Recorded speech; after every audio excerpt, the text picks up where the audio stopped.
Well, let's see. I am not a person who likes to do rankings of experiences. I don't have a favorite experience and a least favorite experience. I had a wonderful flight. I spent 200 days in space. Some moments were extremely exciting. Some moments were routine and boring. Everything. It's like 6.5 months of life, and like normal life, it's complex, and I like to embrace it as an experience as a whole. And it was just a great, great time I had up there overall.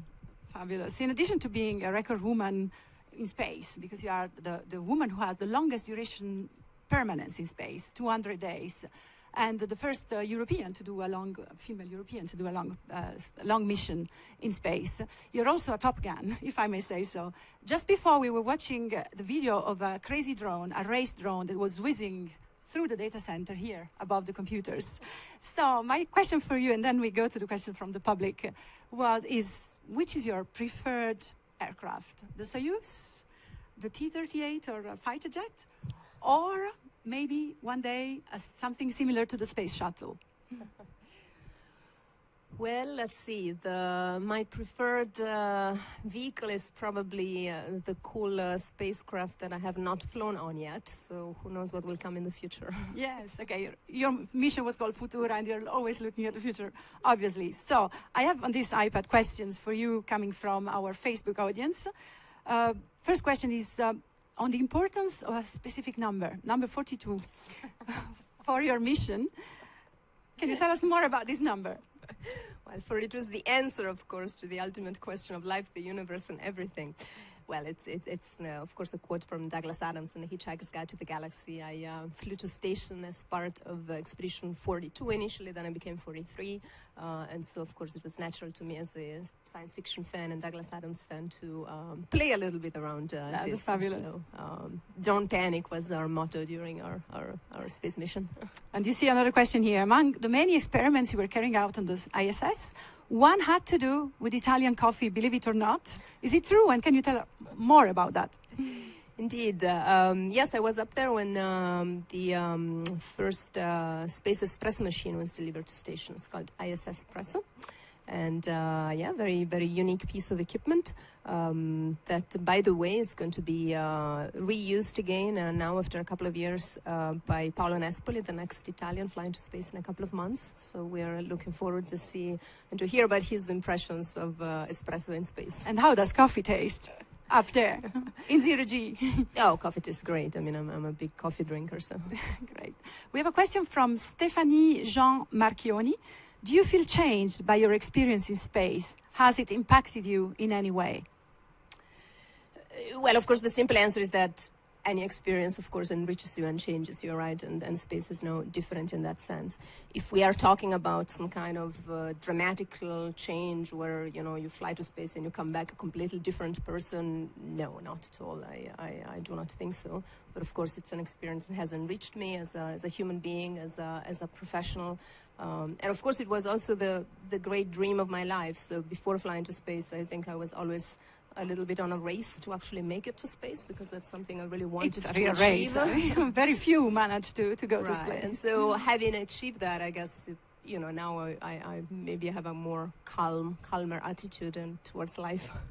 I guess you're hoping to fly again. You're still an active astronaut. I'm definitely an active astronaut. I hope to fly again. But of course, hoping for your first flight is definitely not the same as hoping for your second flight. There's a question from Divania Antora. Did you have a hard moment in your astronaut career?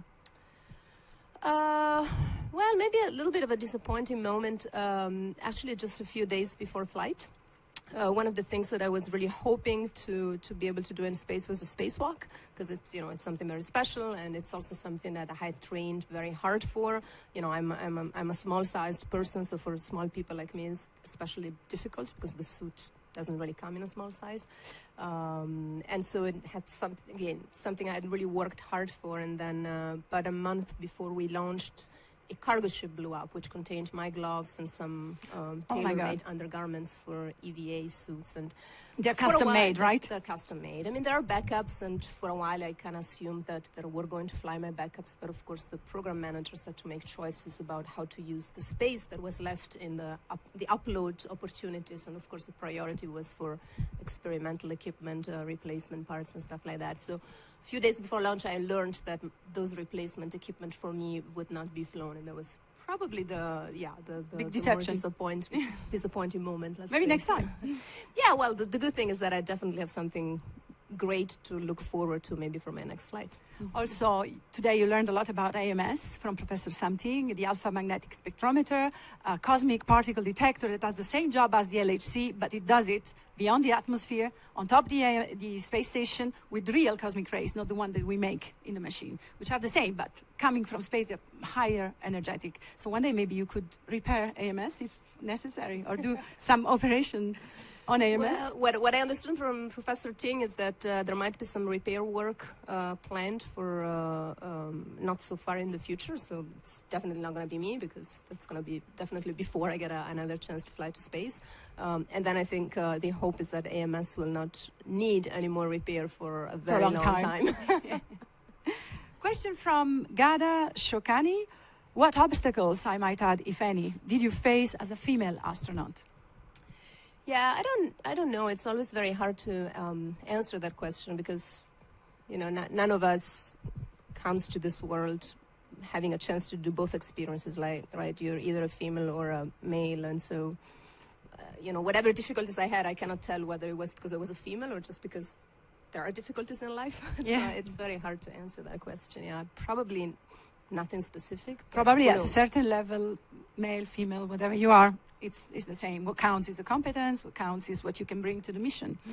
Well, of course, it's an illusion, I think, to think that people relate to you in a gender-neutral way, right? But it's also, I think, probably safe to assume that sometimes it's a slight advantage and sometimes it's a slight disadvantage, but kind of overall, probably they cancel each other out. It's kind of my assumption, but I don't know. I mean, there is no way to verify all this. And now, one last question from Claudio Bortolin. Hi, Samantha. What would be the message for a little baby girl like my daughter to inspire as a possible future astronaut? That's a nice message to finish the interview with you.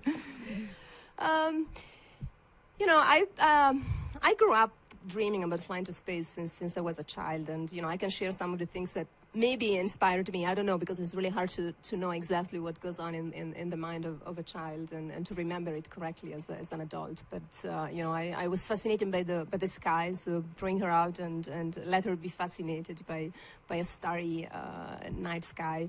Let her be adventurous. Let her play on her own. Let her test her strength. Tell her about science. Science not as answers, but as questions. I mean, I think I'm sure that even, you know, very young children, even preschoolers, they can be fascinated by the interesting questions out there. Certainly, space is fascinating, and your adventure is amazing. It's a historical feat. Thank you very much, Samantha, for being with us. Thank I'll you. let you quietly go back to your visit of CERN. All right, thank you very Thanks much. a lot. Bye. So we now have another female astronaut, a pioneer of space exploration, Helen Sharman. Welcome to CERN. Welcome to the CERN Data Center. And thank you for being with us tonight. So as I was saying, you're a pioneer in space. You flew when you were just 27 in 91. And you were also the first Brit in space. So my first question for you, recently another British young astronaut was working on the space station, Tim Peake. Were you following his flight, his mission, his launch, all his adventures in space? We were all following Tim Peake's launch in space. So just like all the Italians were following Samantha in space, Right. I think even though it's an international effort and it's an international space station, it's still quite a national thing. We get national pride out of our own people flying. So yes, we were all very proud of Tim. I can imagine. Were you nostalgic about your own flight? It brings back memories, of course it does, and not that you ever really forget, but I was asked to recount them again, and yes, Right. it brings it all All the really emotions are running back. Because when you remember those feelings, just like when you swim, you know what it feels like to swim, and even though you might not be swimming now, you can imagine what that's like, cycling a bike, feeling weightless. So I know what it's like to feel weightless, and sometimes I dream about it even now. Yeah, we've already got questions for you. One coming from Wente Heimas Vindal, I hope I pronounce it correctly. Can you remember the first time you had an interest in space? I remember when I was very young at school, it was the time when the Apollo launches were all going off to the moon. And we were told at school that we had to make certain pictures of these rockets. And it was, at the very beginning, it was a bit interesting. And then after a while, it got as though, oh, not another rocket, and we've got to talk about rockets again. And so it was just, became a little bit, boring, and other people do that. And it was never going to happen to people in my country. British people don't go into space, and certainly it wasn't going to happen to me. So I didn't really consider it as something I could be involved in until I actually heard of an opportunity where they really did want a British person to apply for a British mission to work with then the Soviet Union, the Soviet Space Agency, and go to the Mir space station. Right, and you were the first European actually to go to the Mir space station, which is the mother, so to say, of the International Space Station, was the orbital complex of the Soviet Union at the time. Yes, I mean, a lot of the International Space Station now is based on the original technology that Mir developed and also progressed while it was there. Certain small parts of the station are, as was originally developed, but the main base block, the main living area, is very, very similar to the Mir station. Yes, so when I go through a kind of a mock-up of the ISS, it's a bit like going home. Yes. Was it smaller, the Mir? Much smaller, yes. It was smaller, a lot noisier, and a lot more basic. I mean, the biggest change actually has been the communications. So now on board the International Space Station, the astronauts have GPS phones. They can phone home whenever they like, and they can use email and communicate in that way. And they get all the communications. They find out about the news items going on the ground. Right. But they read newspapers. In 1991, the internet, was real. We're starting here, actually. Absolutely. We just saw about this in the data center here at CERN. So really interesting. So yeah, we had radio communication with the Earth, and that was it. Every day? Every day to mission control, but only while we were over Russia.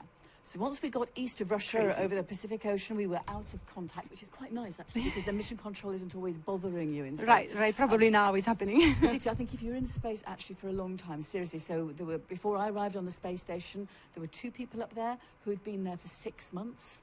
Just 2 people. So I think if you're thinking about that without the communications, that's really tough. So I've heard it compared that Mir space station was a bit like going on a family camping trip compared to the International Space Station, which is like going to a 4-star luxury hotel. Crazy. There's Bob Rogers, who is following us, and he's asking, did it take long to be reacquainted with gravity on your return? Sadly, the human body adapts so quickly, and I've been in space for only 8 days now. I think if you've been in space for much longer, like Samantha for 6 months. Samantha for 6 months, Tim Peake for 6 months. Right. It can take actually much longer. It can take actually years for your bones to actually get back to the and lots of exercise. Exercise and nutrition, of course.